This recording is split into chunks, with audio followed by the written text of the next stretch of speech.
Recording start हो गया है संगीता जी, आप स्टार्ट कर सकते हैं। शुरू करें।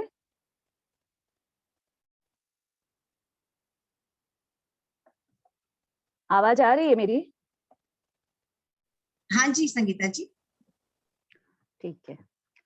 अनंत आस्था के केंद्र आचार्य श्री महाश्रमण जी के चरणों में मेरी कोटि वंदना।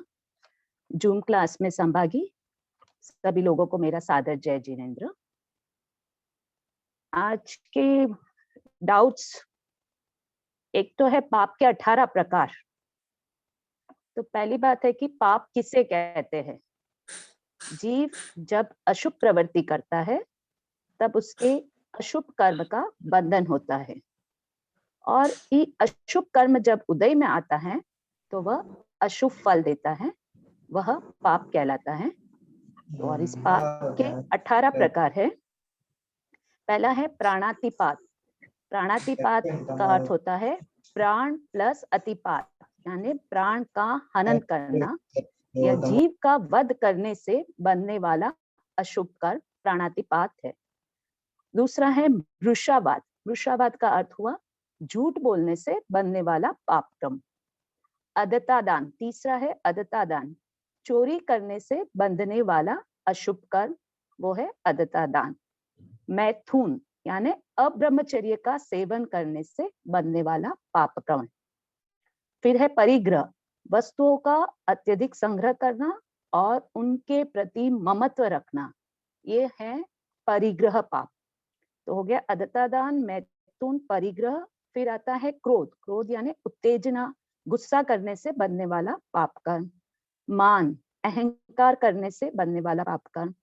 माया यानी कपट, प्रवंचना, धोखाधड़ी करने से बनने वाला पाप कर्म। लोभ यानी लालसा की प्रवृत्ति से बनने वाला पाप कर्म। फिर है राग, राग की प्रवृत्ति से बनने वाला। द्वेष, द्वेष की प्रवृत्ति से बनने वाला पाप कर्म।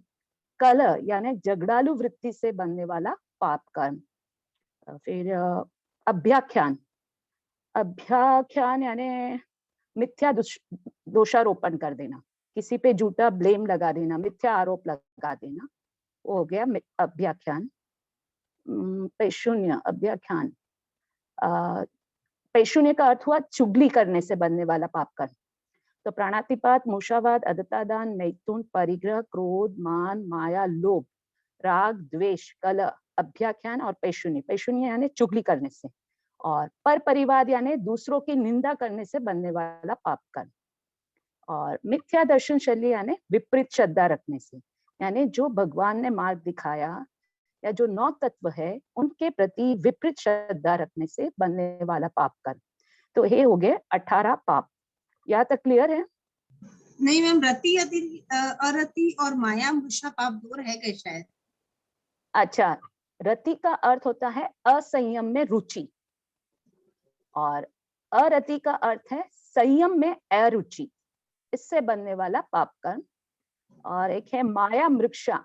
माया यानी माया सहित, मृषा यानी झूठ, मतलब धोखाधड़ी, प्रवंचना के साथ झूठ बोलना, दोनों साथ में जुड़ेंगे तो ये माया मृषा। तो माया मृषा से बनने वाला पाप कर्म हो गए 18। मैम पहले 2 एक बार फिर से एक्सप्लेन कीजिए ना, प्राणातिपात और वृषावाद। प्राणातिपात का अर्थ होता है प्राण प्लस अतिपात, यानी प्राणों का हनन करने से या जीव वध करने से बनने वाला अशुभ कर्म। और वृषावाद का अर्थ है झूठ बोलने से बनने वाला अशुभ कर्म। ठीक है जी।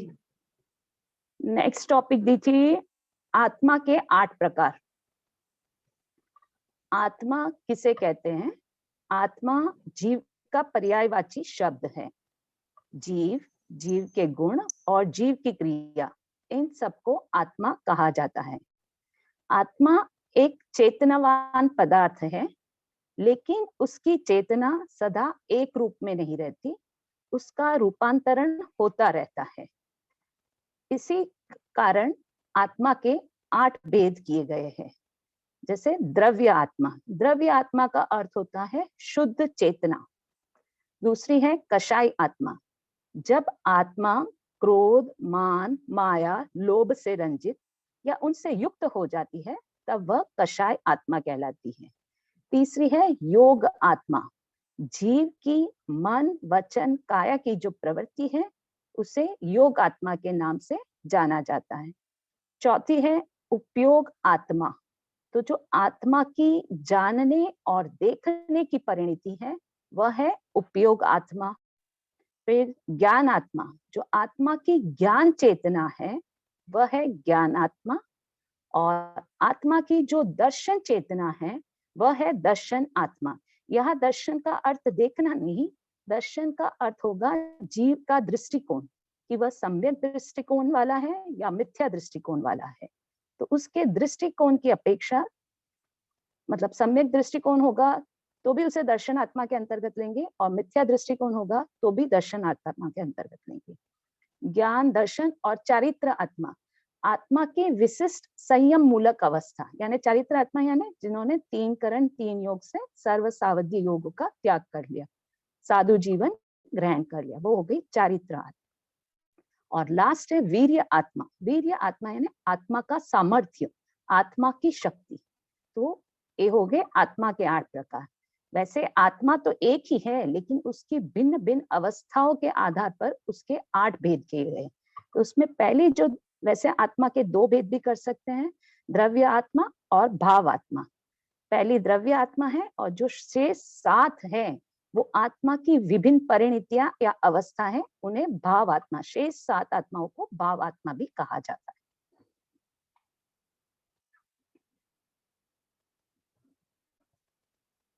अब नेक्स्ट टॉपिक हम ले रहे हैं ध्यान के प्रकार।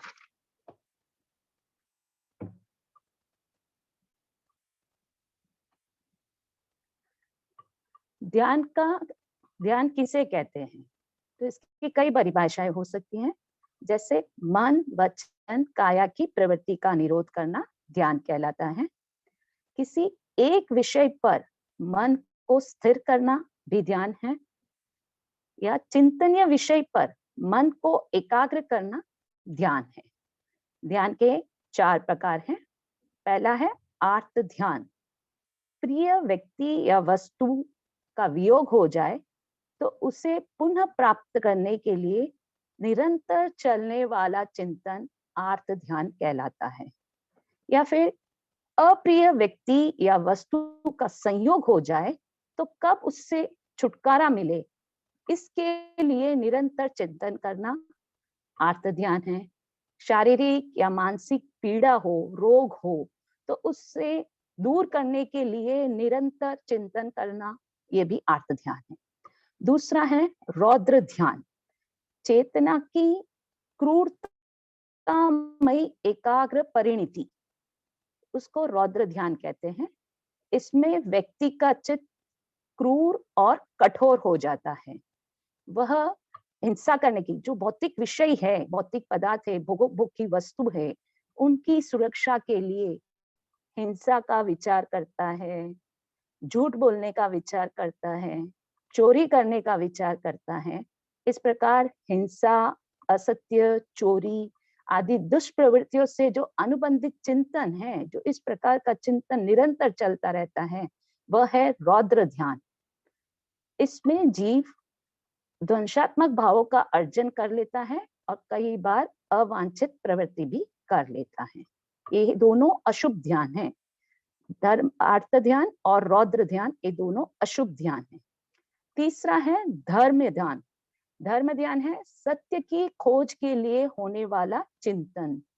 जो आगमों में प्रतिपादित तत्व है उनको ध्येय बनाकर साधक उसमें एकाग्र होता है। जो वीतराग या सर्वज्ञ की जो उपदेश है उन पर चिंतन करना, वो भी धर्म ध्यान है। अशुभ कर्म मतलब कर्म फल के बारे में सोचना, कर्म विपाक के बारे में सोचना, जैसे अमुक कर्म का अमुक विपाक होगा। जैसे आज मैं किसी प्राणी को पीड़ा पहुंचा रही हूँ, उस पर प्रहार कर रही हूँ, तो इससे मेरे असाता वेदनीय कर्म का बंधन होगा, और जब यह कर्म उदय में आएगा तो मुझे भी शारीरिक या मानसिक रूप से असाता होगी। इस प्रकार कर्म के विपाक के बारे में चिंतन करना, यह भी धर्म ध्यान है। चौथा है शुक्ल ध्यान, यह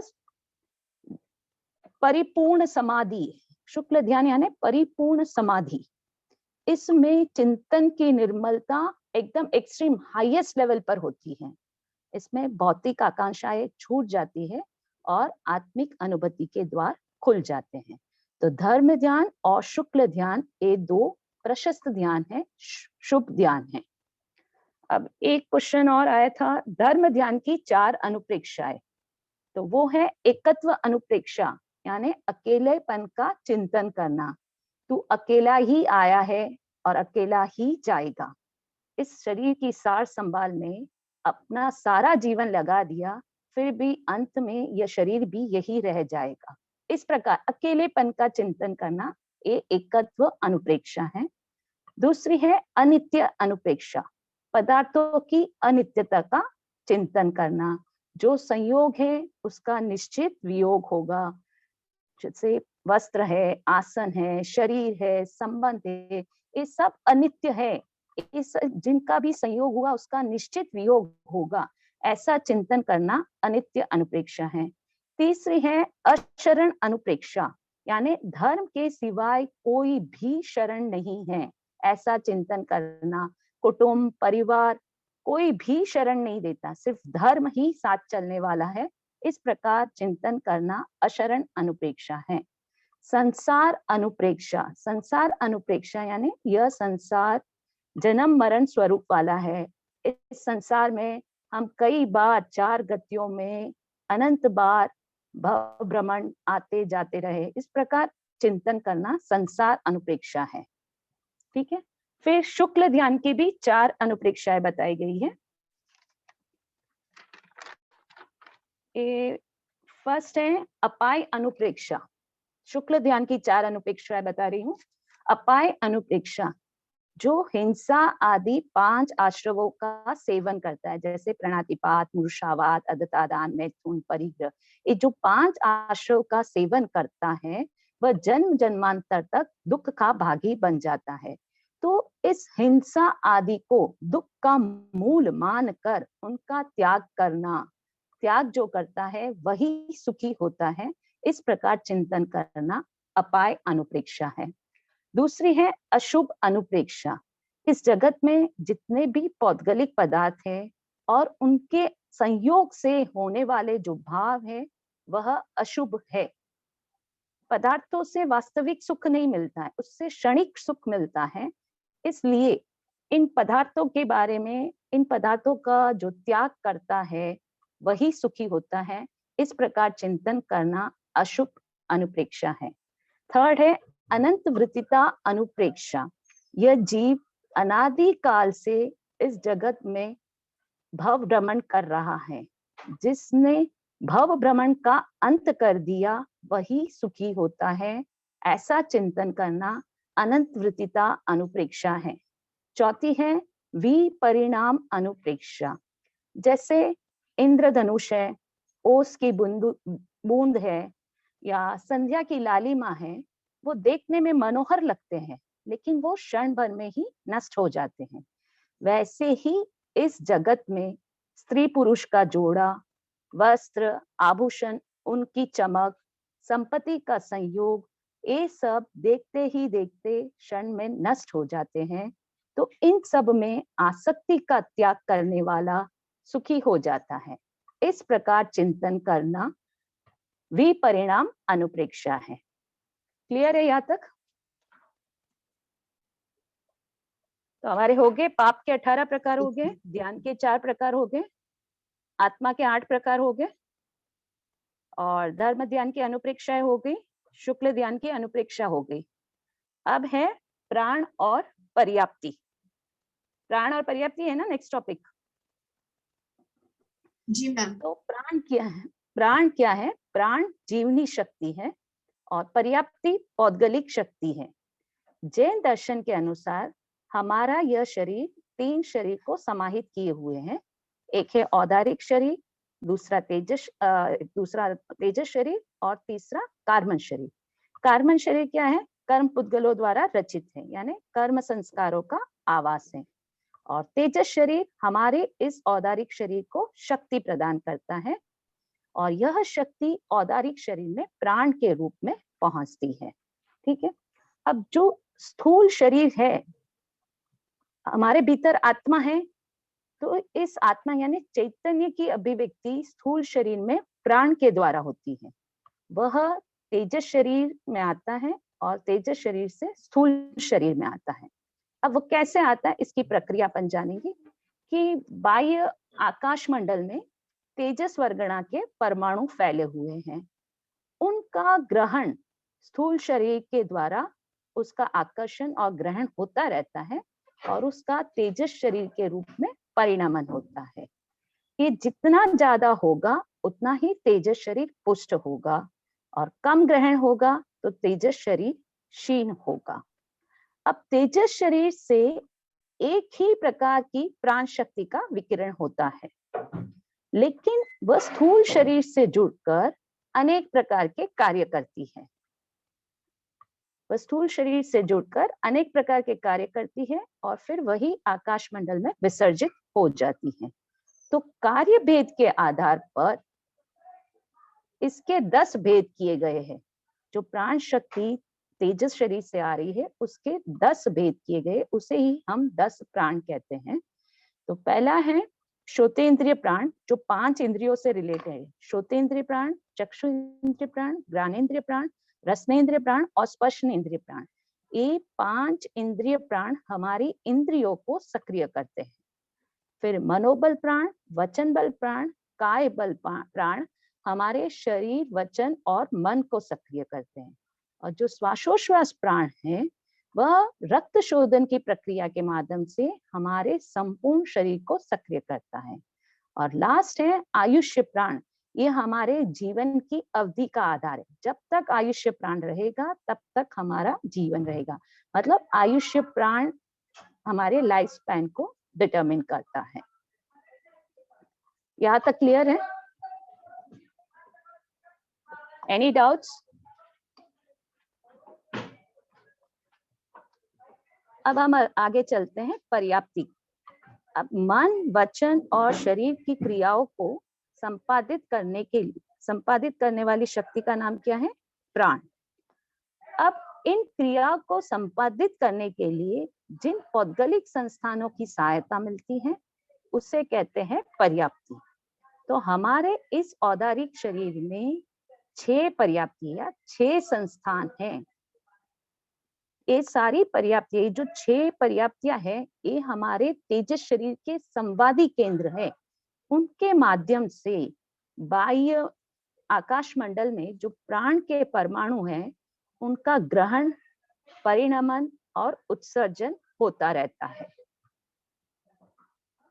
तो इस प्रकार ये पर्याप्तियां तो हो गई शक्ति स्रोत और प्राण हो गया शक्ति केंद्र, क्योंकि पर्याप्तियों के द्वारा ही हम पुद्गलों को ग्रहण कर रहे हैं। हमारा कोई भी कार्य पुद्गलों की सहायता के बिना नहीं चलता। जैसे मैं भी बोल रही हूँ तो मैं बाहर से वचन वर्गणा के पुद्गलों को ग्रहण कर रही हूँ, उसका फिर भाषा के रूप में परिणमन होगा और जब उसका विसर्जन होगा तब आपको वह भाषा शब्द के रूप में सुनाई देगी। तो पुद्गलों के सिवाय हमारा कोई कार्य नहीं चलता। मुझे कोई चिंतन करना है तो मनोवर्गणा के पुद्गलों को ग्रहण किया, फिर वो चिंतन के रूप में परिणमन हुआ। ऐसे मतलब ग्रहण, परिणमन और उत्सर्जन का कार्य, विसर्जन का कार्य चलता रहता है। तो ये है पर्याप्ति। तो पर्याप्ति हो गई शक्ति स्रोत और प्राण हो गए शक्ति केंद्र। तो पर्याप्ति है कारण और प्राण है कार्य। और ये पर्याप्ति और प्राण भी आपस में संबंधित है। जैसे हमने कहा ना, प्राण 10 हैं, पर्याप्तियां 6 हैं, तो इनका भी आपस में कोरिलेशन है। जैसे आहार पर्याप्ति का संबंध है आयुष्य प्राण से, शरीर पर्याप्ति का संबंध है कायबल प्राण से, इंद्रिय पर्याप्ति का संबंध है हमारी 5 इंद्रियों से, इंद्रिय प्राण से। जो श्रोतेंद्रिय प्राण, चक्षु इंद्रिय 5 प्राण थे ना, उसका संबंध इससे है। तो आहार, शरीर, इंद्रिय पर्याप्ति, श्वासोश्वास पर्याप्ति का संबंध श्वासोश्वास प्राण से है, भाषा पर्याप्ति का संबंध वचन बल प्राण से है और मन पर्याप्ति का संबंध मनोबल प्राण से है। तो यह है प्राण और पर्याप्त। ठीक है, हो गए सारे?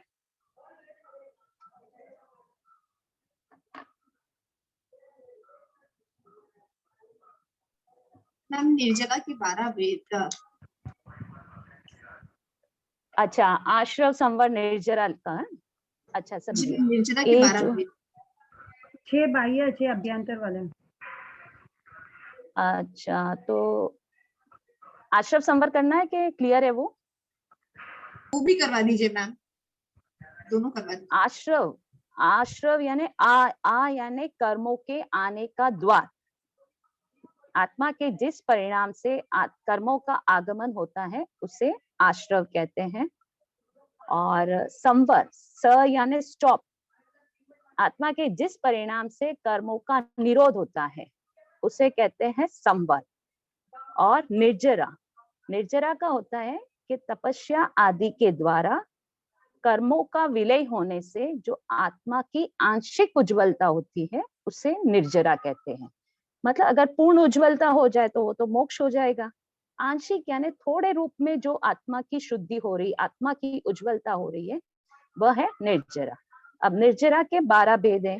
अनशन, अनशन यानी उपवास आदि तपस्या करना। फिर उनोदरी, उनोदरी यानी आपकी जितनी खुराक है उसमें कमी करना। भिक्षाचरी यानी विशेष प्रतिज्ञाएं, जैसे अभिग्रह वगैरह होते हैं ना, ऐसे विशेष प्रतिज्ञाएं वो इसमें आ जाएगी भिक्षाचरी। रस परित्याग यानी दूध, दही, घी, तेल, ये जो विगई है इनकी लिमिटेशन करना।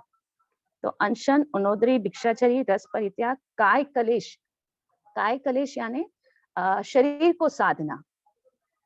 आसन के द्वारा कई घंटों तक एक ही आसन में स्थिरता से बैठना, या ऐसे कह सकते हैं कि बहुत गर्मी पड़ रही है लेकिन फैन का यूज नहीं करना, समता भाव से उस गर्मी को सहन करना, यह काय कलेश है। प्रायश्चित, दोष विशुद्धि का उपाय करना।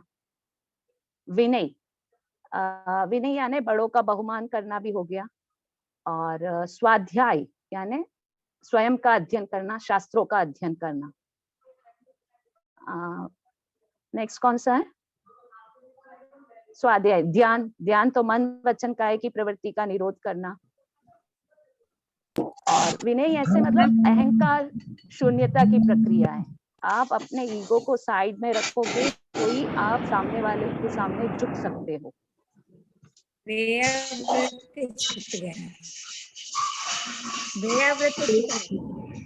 वैयावृत्य, वैयावृत्य हो गया जैसे सहयोग की भावना, जैसे साधु साधियों के लिए उनके गोचरी पानी में सहयोग करना, रास्ते की सेवा में सहयोग करना, ये सब वैयावृत्य है। इसमें से भी कर्मों की निर्जरा होती है। मैम सभी पार्टिसिपेंट एक बार अपने आप को म्यूट कर लो ना, डिस्टर्बेंस आ रहा है बीच में।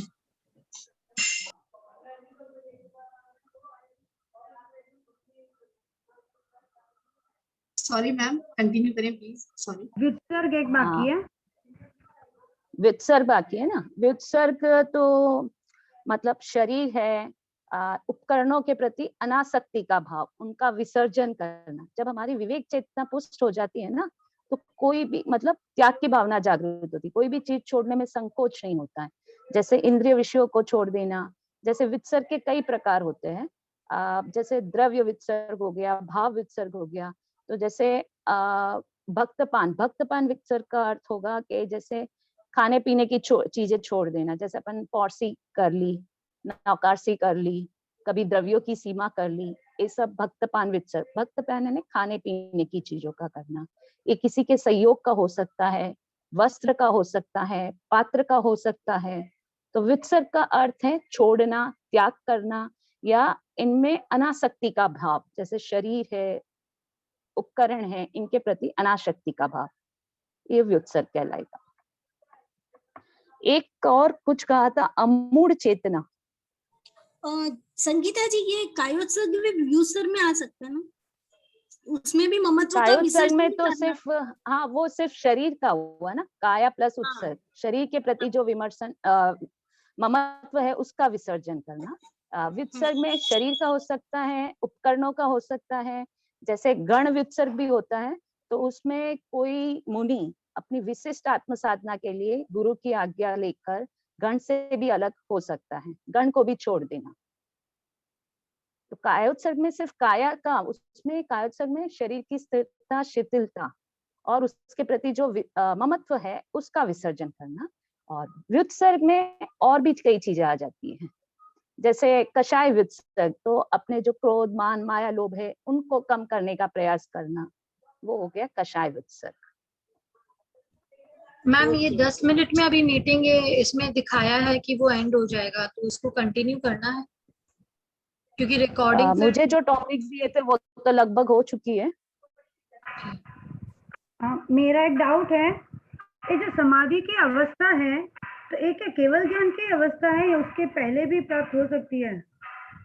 कौन सी समाधि, कहाँ का आप बोल रहे हैं? शुक्ल ध्यान?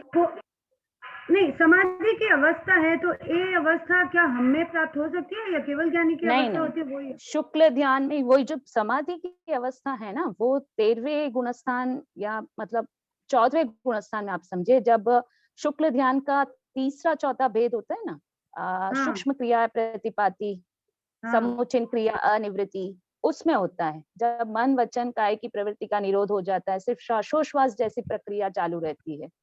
और फिर चौथे भेद में तो श्वासोश्वास की क्रिया भी एकदम निष्कंप हो जाते हैं। वो है परिपूर्ण समाधि की अवस्था।